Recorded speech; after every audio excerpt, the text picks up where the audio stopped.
Cyrus Jones from 1810 to 1913. Made his great-grandchildren... Folks, I'm somebody who was brought up to be colorblind. Grew up in Dallas, very diverse area. And then in college, Ike was told America was bad. They had to cancel the Texas Independence Day rally at UT. Pro-Texas isn't even allowed. It had nothing to do with the border. And then I learned about the plan of San Diego and Mecha and La Raza and Azadlan. And I've literally saw the mayor of Austin, Gus Garcia at the time, have a proclamation where he said Hispanics are a god race descended from aliens. I couldn't find that video last week, but Steve Mason's actually bringing it in today, so we should have it tomorrow. I mean, bizarre stuff. And we should criticize the Klan when they're trying to radicalize and get white people to be racist, but there's not 30 million Klan members. And there are 30 million illegals in this country. And we need to really point out this is dangerous. And when Fox Studios, 20th Century Fox, is funding a film like Machete, we've got a big problem here. And so we need to get this out in the open. Now, William Geen of Alipac.us is our guest, and I've been ranting and raving, but I wanted him to be able to go over other issues he wanted to cover, things that he thinks is important before we go to calls. And then also I wanted to go over Mexican pirates attack American fishermen, San Antonio Express News. But, William, you've got the floor for other key info people need to be made aware of. Well, one of the things that we've been doing, and we've been doing all along, Alex, is that we've been asking Hispanic and Black Americans to unify with white and Asian Americans against this threat from illegal immigration. And at the same time, while we're telling more radical elements in the white community that appear here and there to stay back and not target people based on race, we've got to ask Blacks and Hispanics to do the same thing. They've got the exact same thing going on, except it's being tolerated and it's not being suppressed like it is in the white community. Now, some of the white hate groups or neo-Nazi groups and whatnot, they believe that moderates and the moderate people in America, that, you know, we're out of time. Basically, they know the history on this thing from the Weimar Republic, where it ends up with their people versus the communists in the streets. And they don't mind going there, Alex. They don't mind going back to that because they know how it often pans out when it's them versus the communists in the streets. So we're trying to keep it from going there. And for it to not go there, people like me and others that are concerned about illegal immigration need to watch our affiliations, do the very best we can to keep people who are being racist out of the political debate. And we need the help of Black and Hispanic leaders. I've said it 100 times, and of course the smear groups will never give me credit for it. I've said that, you know, my goal is to unify, and this is what I think they fear the most, unify the 80% of Americans that keep showing up in these polls that feel a certain way. They don't want us to unify. That's right. America isn't 80% white. It's roughly 50%.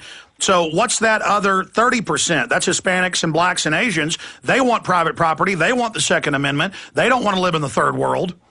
Well, the way we see it, over 80% of white Americans want the border security and illegal immigration reversed. Over 65% of Black Americans feel the same way.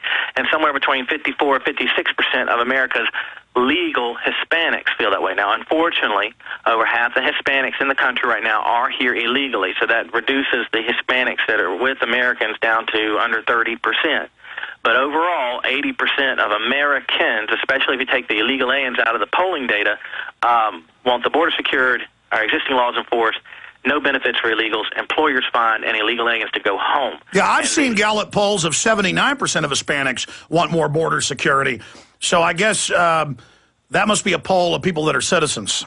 Well, I'm not sure. We're very guarded about Gallup. We've seen Gallup come out with some readings that are very far off from the other poll medians on readings like this. But what I'm trying to say is the elites that are responsible for what's happening here in the country do not want William Geen, Alex Jones, or anybody else to unify the public against them. And so that's why the racial canards are being thrown out left and right to try to keep that from happening. That is their game. That's how they play it. And if there's no racism to be found on a group or individual, they'll either make it up or try to send somebody in to label them like that, which is what we were talking about before the end of the last break. Even that, one of the biggest racists that had a radio station in the country last year, when he was finally arrested in court, it turned out he was on the FBI payroll.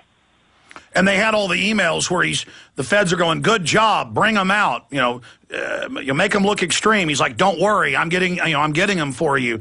And it turned out he was the highest level FBI agent, but then that looks like it's classified. Then they said asset, but at national security level. It was above counterterrorism.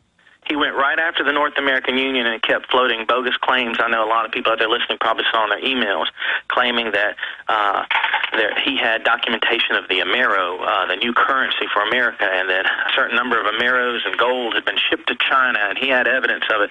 You know, over at alipac.us, the largest archive of information on these topics, you know, we tell people to keep you know, a grain of salt handy, but we do our very best, especially when we see something going viral on the web, to analyze it and to rate its credibility level. And we kept looking at this stuff coming out of this Hal Turner guy because it was on. No, exactly. He would say computers found with a tracker chip instead of covering all the real admissions of tracking, and then it would be discredited. Or he said, I got this from the Mint when it was a joke coin.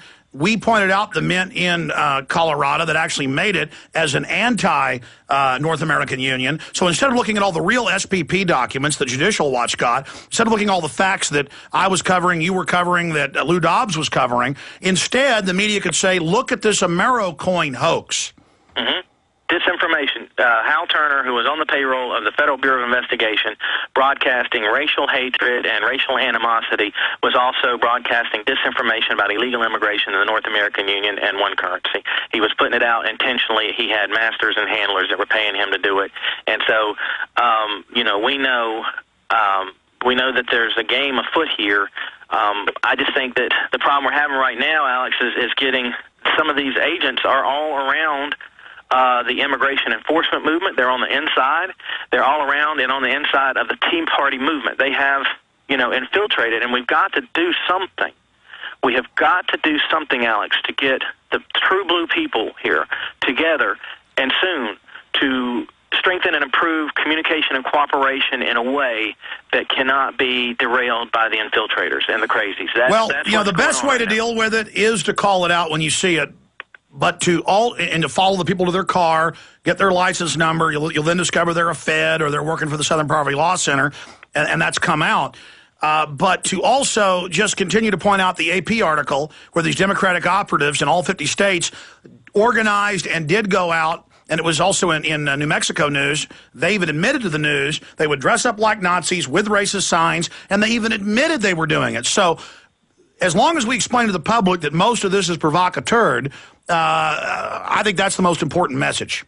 Well, we're going to basically, the Tea Parties have been important and strong up to this point, but we're going to basically steer people away from the rally thing into the campaigns and elections because we feel that is the number one place that the public can make the difference that it needs to make. Yeah, we need to have Tea Parties inside the State House and hearings, inside the County Commissioner's Court, inside the City Council, not just dissipating all of our energy standing around in the street.